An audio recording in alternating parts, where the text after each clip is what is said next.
मादा जनन तंत्र पर। ठीक है, मादा जनन तंत्र भी बहुत इंपॉर्टेंट है। देखो मादा जनन तंत्र में बच्चा सबसे पहले याद रखना, उल्टे नाशपाती के आकार का जो संरचना है उसे गर्भाशय कहते हैं, जहां पे बच्चा 9 महीने तक रहेगा।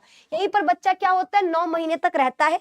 गर्भाशय के नीचे दरवाजा, इसको गर्भाशय ग्रीवा कहते हैं, जो गर्भाशय और योनि को जोड़ने का काम करता है।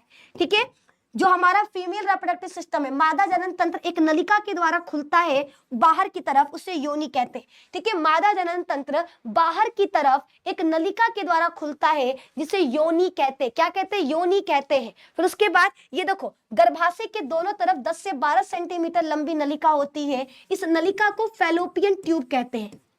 इस नलिका को फैलोपियन ट्यूब कहते हैं।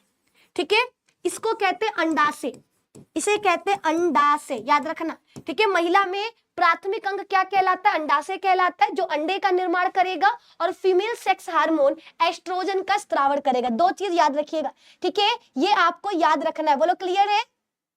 हमने क्या बोला, फीमेल रिप्रोडक्टिव सिस्टम में हमारा उल्टे नाशपाती के आकार की संरचना को हम गर्भाशय कहते हैं, जहां पर 9 महीने तक बच्चा रहता है। गर्भाशय में 3 परत पाया जाता है। गर्भाशय में कितना परत होता है बच्चा, 3 परत होता है। कौन कौन सा, पेरीमेट्रियम, मायोमेट्रियम और एंडोमेट्रियम। ठीक है, पेरीमेट्रियम, मायोमेट्रियम, एंडोमेट्रियम। सबसे इंपॉर्टेंट एंडोमेट्रियम है। क्यों बच्चा, क्योंकि जो एंडोमेट्रियम पर जो हमारा एंडोमेट्रियम परत होता है, जो हमारा एंडोमेट्रियम परत होता है, याद रखना ये परत क्या करेगा, तो याद रखना ये हर महीने बनता है। ठीक है, एंडोमेट्रियम परत क्या होता है, महिलाओं में हर महीने बनता है और हर महीने टूट करके निकल जाता है, जिसको पीरियड कहते हैं, जिसे हम पीरियड कहते हैं। ठीक है, जिसे हम क्या कहते हैं, पीरियड कहते हैं। ये सभी को याद है, समझ में आ गया।